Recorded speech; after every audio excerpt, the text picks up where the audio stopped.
আসসালামু আলাইকুম। আশা করি সবাই ভালো আছেন। বাইরে তো সচরাচর গিয়ে খাবার-দাবার খাওয়াই হয়।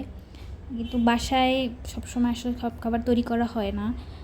কিন্তু মাঝে, মাঝে আসলে ইচ্ছে করে যে বাসায় কিছু খাবার তৈরি করে আসি। সেটা আসলে বাসায় তৈরি করলে ভালোই লাগে। বাসার টেস্ট আসলে অনেক হেলদি হয়। এর খাবারটাও আসলে ভালো লাগে।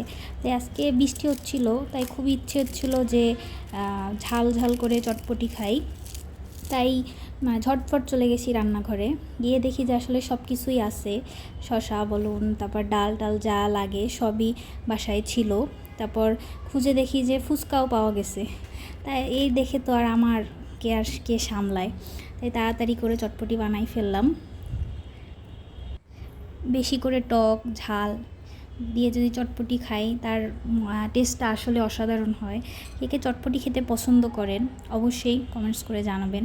ধন্যবাদ সবাইকে।